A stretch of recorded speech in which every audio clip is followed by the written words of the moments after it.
Les niveaux A1 et A2, c'est le rendu basique. On affiche des formes géométriques simples, des couleurs unies, ça demande peu de puissance et on voit direct le résultat.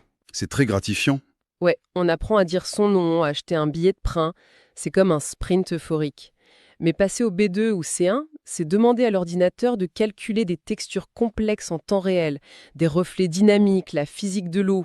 La charge de calcul explose. La puissance nécessaire est multipliée par 10. Et pourtant, l'image globale semble à peine évoluer au début. C'est plus un sprint, c'est un marathon dans la boue. Et ça provoque une immense frustration quand on apprend.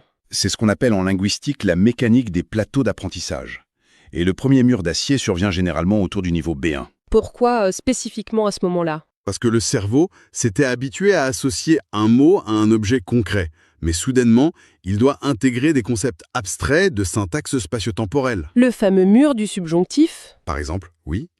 Avec le subjonctif, on ne décrit plus une réalité objective. On entre dans le domaine du possible, du doute, de l'hypothèse. Le cerveau doit maintenir la réalité et l'irréalité en même temps dans sa mémoire de travail pour faire une phrase correcte. Le coût métabolique doit être énorme. Il l'est. Et une fois qu'on a escaladé ce mur de la grammaire complexe, il y a un deuxième plateau qui nous attend au niveau C1 et C2. Et celui-là est encore plus insidieux. C'est plus la grammaire le problème, j'imagine. Non, la grammaire est censée être acquise.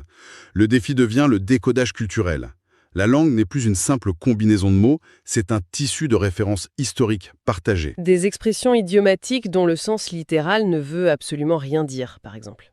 Exactement. Ou bien des registres de langage qui varient selon de subtils contextes sociaux. Saisir pourquoi une phrase est polie dans une entreprise mais devient condescendante si on la prononce dans un café. Ça demande une réorganisation profonde de notre vision du monde, en fait.